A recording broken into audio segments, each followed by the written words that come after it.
India TV YouTube channel को subscribe करें और बेल आइकन दबाएं।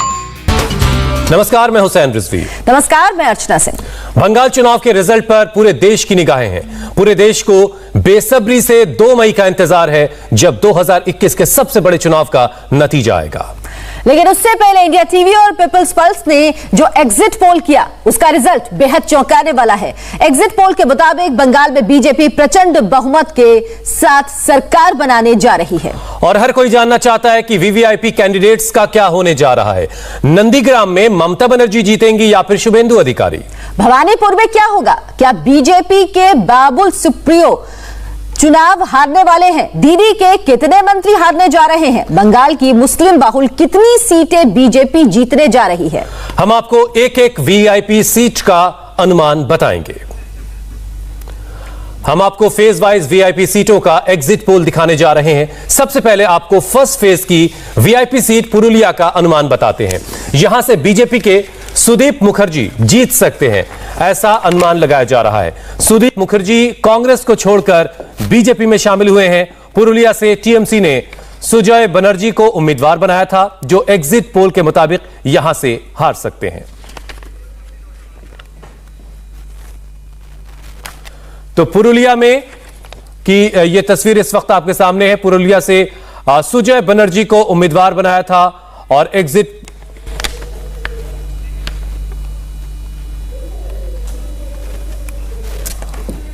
तो पुरुलिया में बीएमसी बनाम टीएमसी। तो अर्चना मेरी सहयोगी इस वक्त मेरे साथ है। अर्चना, जरा ग्राफिक्स से जरिए समझाइए कि वीवीआईपी जो सीट्स हैं वहां पर क्या सूरत हाल है, कौन जीत सकता है, क्या अनुमान इस वक्त लगाया जा रहा है? हुसैन, पहले फेज की 30 सीटों पर मतदान हुआ था और ये देखिए, ये तस्वीर नजर आ रही है। एग्जिट पोल के मुताबिक पहले चरण में बीजेपी को भारी बढ़त दिख रही है। सिर्फ नयाग्राम सीट, मन बाजार और सालतोड़ा, ये 3 सीटें ऐसी हैं जहां पर टीएमसी की जीत होती दिख रही है। हालांकि एग्जिट पोल है, यह हमें याद रखना होगा। इसके अलावा सभी 27 सीटें बीजेपी के खाते में जाते हुए नजर आ रही है। सालतोड़ा की जिक्र खासतौर पर करना चाहूंगी, जहां पर बीजेपी ने एक ऐसी उम्मीदवार को उतारा जो मनरेगा मजदूर है और इसको लेकर बीजेपी ने प्रचार भी किया, लेकिन लगता है कि उस सीट पर बीजेपी को फायदा होता नहीं दिख रहा। हमारे साथ हमारे सज्जन कुमार इस वक्त जुड़ चुके हैं, चुनाव विश्लेषक, जिन्होंने ये एग्जिट पोल किया है।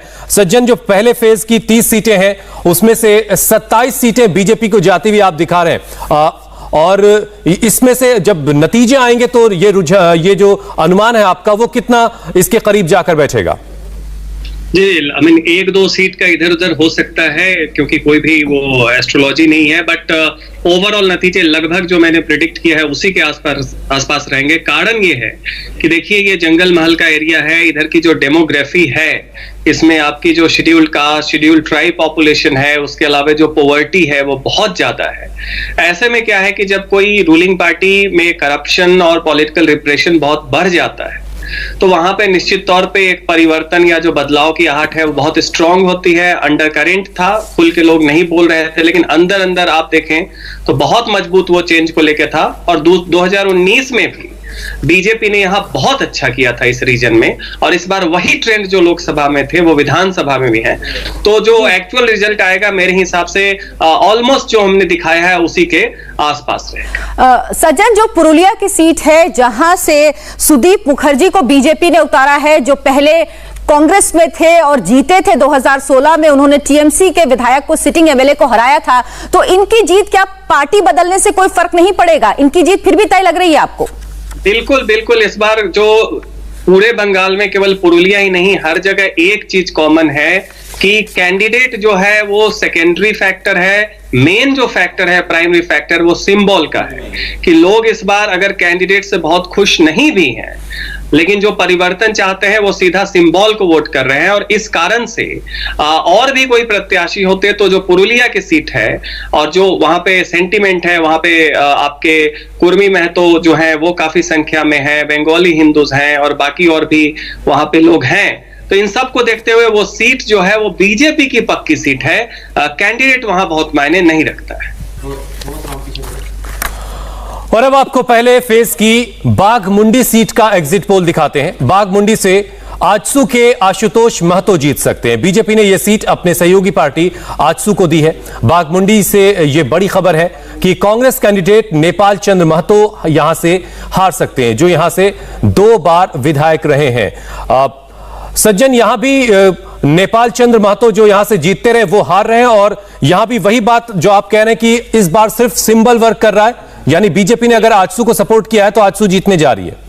बिल्कुल, और बाघमुंडी में तो बिल्कुल ही वहां पे अयोध्या पहाड़ है, जिसका प्रधानमंत्री ने अपने भाषण में भी जिक्र किया था। और दूसरी बात यह है कि देखिए, थोड़ी सी निराशा थी कि ये टिकट जो है वो एक क्षेत्रीय पार्टी को मिला, बीजेपी को नहीं मिला, लेकिन अंत में चूंकि वो परिवर्तन वाला लहर पूरे पुरुलिया, बांकुड़ा, जंगल महल एरिया में मजबूत है, इसलिए अंत में लोगों ने कहा कि कैंडिडेट अच्छा होता अगर बीजेपी का होता, लेकिन फिर भी वोट जो है वो देंगे। और इस कारण से बाघमुंडी की भी जो सीट है वो आसानी से आजसू जो है, जो सहयोगी पार्टी है, वो निकाल ले जाएगी। सज्जन, ये सीट झारखंड के सिल्ली से जुड़ी हुई है, जेएमएम का समर्थन भी हासिल है, तो क्या ये बड़ी वजह रही आजसू के उम्मीदवार को यहां से उतारने की? क्योंकि बीजेपी को ये पूरी उम्मीद थी कि यहां पर कोई भी उम्मीदवार उतारेंगे वो जीतेगा। देखिए, ये जो बिल्कुल एक जो अलायंस होता है झारखंड में, उसको भी ध्यान में रख के आप खुश करते हैं अपने छोटे सहयोगी पार्टियों को।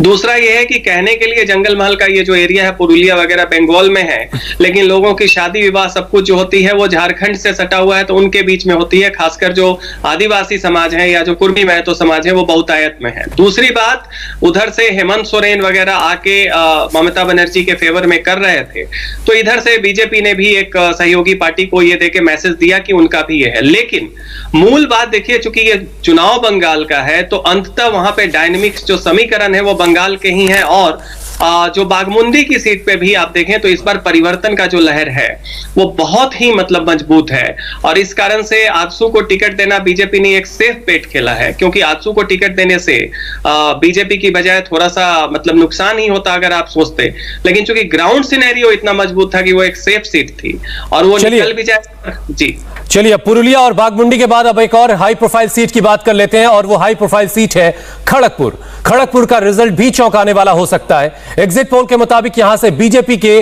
तपन भुइयां जीत सकते हैं, खड़गपुर से टीएमसी के दिन्ने रॉय हार सकते हैं, तो यह भी बड़ी खबर है। यहां का नतीजा भी चौंका सकता है। सज्जन, यहां भी वही फैक्टर काम कर रहा है, मतलब पूरे बंगाल में इस बार सिर्फ सिंबल वर्सेस सिंबल की लड़ाई है।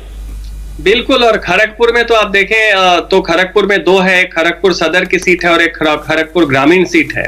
ये इन दोनों ही सीट्स में आप देख लें तो हालांकि लोकसभा चुनाव के बाद सदर सीट जो है दिलीप घोष की, उस पे जब उपचुनाव हुआ तो उसमें शुभेंदु अधिकारी वगैरह मैनेज कर रहे थे, तो तृणमूल ने जीता था। लेकिन आज की तारीख में अगर आप देख लें तो वहां पे आपको बहुत सारे हिंदी भाषी हैं, वहां पे आईआईटी है, आंध्र के तेलुगु कम्युनिटी के लोग हैं, बंगाली हिंदू हैं, तो डोमिनेंट ट्रेंड जो है वो चेंज की तरफ है, और अंततः जो है वो सीट भी जो है खड़गपुर की दोनों सीट वो बीजेपी जीत रही है। चलिए, ग्राउंड पर क्या सूरत हाल है, पवन नारा इस वक्त हमारे साथ मौजूद है। पवन, जो सज्जन जो अंदाजा लगा रहे हैं खड़गपुर के लिए खासतौर से, वो अंदाजा आपने ग्राउंड पर कितना महसूस किया? देखिए, अंदाज़ा नहीं, वो उनकी रिसर्च है, और हमारा रिपोर्टर के तौर पर ट्रेंड को पकड़ना या कहें कि लोग क्या सोच रहे हैं, वो हमारी ज़्यादा इंटरेस्ट होता है कि क्या वो मुद्दे हैं जिस पर ये लोग सोच रहे हैं और किस दिशा में सोच रहे हैं। दिशा हम बता सकते हैं, लेकिन एग्जैक्ट स्टडी अपने सेफोलॉजिस्ट बता सकते हैं। हमने महसूस किया है कि एक बहुत कॉमन ट्रेंड था परिवर्तन, और परिवर्तन शब्द हमें अक्सर देखने को मिला। युवा वर्ग, उन्हें इस बात को लेकर बहुत उम्मीदें हैं कि अगर बीजेपी की सरकार यहाँ बनती है तो पश्चिम बंगाल, जो कभी इंडस्ट्रियल हब हुआ करता था और यहाँ पोर्ट होने की वजह से, रिसोर्सेज होने की वजह से जो क्षमताएं पूरी इस्तेमाल नहीं हो पाई हैं, वो यहाँ हो पाएंगी। एक बात ये। दूसरी, महिलाओं और आदिवासियों में हमने देखा, एक महिला से हमने बात की, उन्होंने कहा कि यहाँ पर हमारे तक फायदा नहीं पहुँचता, जबकि मोदी पूरे देश में महिलाओं को वो फायदे दे रहे हैं, चाहे वो शौचालय हो, चाहे वो घर हो, चाहे वो बाकी आर्थिक मदद जो डायरेक्ट बेनिफिट ट्रांसफर के तहत पहुंचती है। तो जब बीजेपी यहाँ वोट मांगने के लिए पहुंच रही थी तो वो सिलेंडर, वो टॉयलेट, वो घर, वो डायरेक्ट बेनिफिट ट्रांसफर जिसमें कोई कट मनी नहीं, वो एक परफॉर्मेंस सर्टिफिकेट के तौर पर काम कर रहे थे, जो ब्रांड मोदी कुल मिलाकर ग्राउंड पर आपने ये फील किया कि लोग परिवर्तन की बात कर रहे हैं। अब इंतजार करते हैं 2 मई का। 2 मई को नतीजे जब आएंगे तो ये सारी चीजें जमीन पर क्या हुआ वो सब कुछ हमें साफ साफ दिखाई देगा। एग्जिट पोल पर अगली ब्रेकिंग न्यूज मेदिनीपुर से है। ये वीआईपी सीट भी बीजेपी के खाते में जा सकती है। मेदिनीपुर से बीजेपी के शमित कुमार दास जीत सकते हैं। यहां से एक्ट्रेस और टीएमसी की ग्लैमरस कैंडिडेट जून मालिया को हार का सामना करना पड़ सकता है।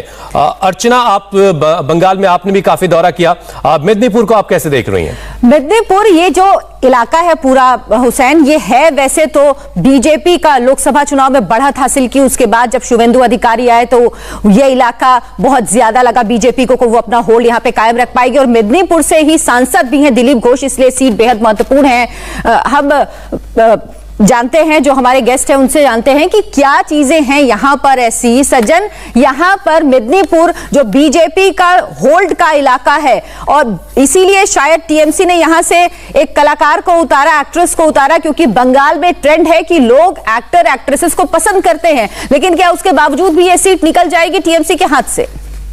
हाँ बिल्कुल, देखिए इसका कारण एक तो है कि जो एंटी इनकम्बेंसी है, लोगों में चेंज को लेके एक भावना है और जो डेमोग्राफी वहां की है वो भी सूट कर रही है। लेकिन जो एक बड़ा फैक्टर उसके ऊपर से भी है कि ये देखिए ये इलाका वो है जहां पे शुवेंदु अधिकारी और उस परिवार का प्रभाव है काफी। तो इस कारण से कोई कसर ही नहीं बचती है, कोई कमी नहीं बचती है कि ये सीट बीजेपी न जीते और ये सीट किसी कारण से तृणमूल के खाते में चले जाए। तो शुवेंदु अधिकारी परिवार के कारण भी जो भी बीजेपी के पक्ष में माहौल था वो और मजबूत हो गया है। इसलिए मेरे जो फाइंडिंग है उसके हिसाब से ये सीट बीजेपी को जा सकती है। और अब आपको वीआईपी सीट खजूरी का भी एग्जिट पोल दिखाते हैं। यहां टीएमसी को के मौजूदा विधायक का टिकट कटना भारी पड़ सकता है, भारी पड़ता दिखाई दे रहा है। खजूरी से बीजेपी की जीत का अनुमान है। यहां से बीजेपी के कैंडिडेट शांतनु प्रमाणिक जीत सकते हैं, जबकि टीएमसी के पार्थ प्रीतम दास को हार का मुंह देखना पड़ सकता है। ममता बनर्जी ने खजूरी से सिटिंग एमएलए रंजीत मंडल का टिकट काट दिया है। अर्चना, आप इस इलाके के बारे में कुछ बताएं। हुसैन, ये वही इलाका है जहां पर ये कांथी लोकसभा सीट में आता है, खेजूरी का इलाका, और ये एक बार फिर से वही इलाका है जहां पर जो शुवेंदु अधिकारी हैं उनका और उनके परिवार का वर्चस्व है। उनके पिता शिशिर अधिकारी यहां से सांसद हैं और हालांकि इस बार जो बीजेपी के कैंडिडेट हैं उनको पूरी उम्मीद है जीतेंगे। सज्जन, क्या इसकी एक वजह यह भी है कि बीजेपी 2019 के चुनावों में इस पूरी बेल्ट में भारी बढ़त हासिल कर पाई थी और बीजेपी को अब लगता है कि जब शुवेंदु अधिकारी उनके साथ हैं तो अब उनकी हार का कोई मतलब ही नहीं, जीत तय है? बिल्कुल, और देखें जो 2019 में जो समीकरण थे, 2018 के पंचायत चुनाव के वायलेंस के बाद से जो लोगों का गुस्सा बीजेपी में वोट देके दिखा था, वही समीकरण अभी भी कंटिन्यू कर रहे हैं। बस फर्क यह है कि 19 में लोग चुप थे, ये बात खुल के नहीं आ रही थी। अब 2021 में लोग कितने भी साइलेंट हो, लेकिन अब धीरे धीरे वो ट्रेंड जो है बिल्कुल सामने है। और इस कारण से ये पूरा का पूरा बेल्ट जो है अभी आज की तारीख में शुवेंदु अधिकारी के आने के बाद और भी ज्यादा जीत तो पक्की है। लेकिन अब ये है कि आप इसको पहले से भांप सकते हैं, पहले से देख सकते हैं, कोई कंफ्यूजन नहीं है। सज्जन भी हमारे साथ बने हुए हैं, हमारे साथ पवन नारा ग्राउंड से हमें जानकारी दे रहे हैं और अर्चना ग्राफिक्स के जरिए आपको लगातार बताती रहेंगी कि कौन कौन सीट पर कौन भारी पड़ रहा है। एक ब्रेक ले रहे हैं, ब्रेक के बाद फौरन लौटेंगे, कुछ और सीट का हाल भी आपको बताएंगे। सबकी नजरें इस वक्त नंदीग्राम की सीट पर भी हैं। नंदीग्राम का संग्राम कौन जीतेगा, बने रहिए हमारे साथ। एक छोटे से ब्रेक के बाद आपको इस वीआईपी सीट का हाल भी बताएंगे। दूसरे फेज की चांदीपुर सीट का एग्जिट पोल भी टीएमसी को निराश करने वाला है। चांदीपुर से बीजेपी की जीत का अनुमान है। यहां से बीजेपी के पुलक कांति जीत सकते हैं। चांदीपुर से टीएमसी के सोहम चक्रवर्ती को हार का सामना करना पड़ सकता है। सज्जन, ये सीट पिछली बार टीएमसी के खाते में थी। टीएमसी ने अपना सिटिंग एमएलए चेंज किया, कैंडिडेट बदला, क्या उसका भी कोई नुकसान हो रहा है?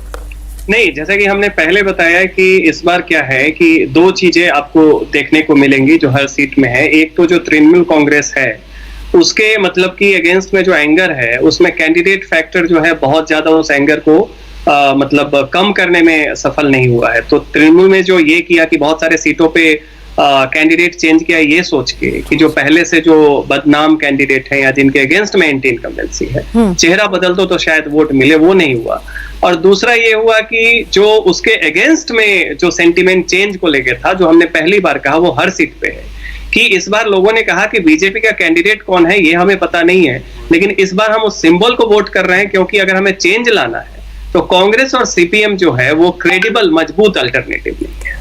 बिल्कुल सज्जन, और जो परिवर्तन आप दिखा रहे हैं उसकी वजह वाकई यही है, लग रही है कि सिंबल को लोग वोट करेंगे, क्योंकि सोहम चक्रवर्ती जो 2016 में बाजोरा से लड़े थे टीएमसी के सिंबल पे लेकिन हारे थे, उन्हें क्यों टीएमसी ने यहां से उतारा ये भी समझ से परे है। नंदीग्राम में क्या होगा, दीदी जीतेंगी या शुभेंदु जीतेंगे, एग्जिट पोल के क्या नतीजे हैं आपको दिखाएंगे एक ब्रेक के बाद। हमारे साथ हमारे सहयोगी अमित पलित, पवन नारा, इसके अलावा सज्जन कुमार भी जुड़े हुए हैं, मनीष भट्टाचार्य भी हमारे साथ जुड़ेंगे। हम इन सबसे चर्चा करेंगे, आपको एग्जिट पोल के नतीजों के साथ साथ ग्राउंड रिपोर्ट भी बताएंगे एक छोटे से ब्रेक के बाद। नमस्ते, मैं हूं मीनाक्षी जोशी। वीडियो और खबरों से अपडेट रहने के लिए India TV YouTube channel subscribe करें, बेल आइकन दबाना ना भूलें। जुड़े रहें इंडिया टीवी के साथ।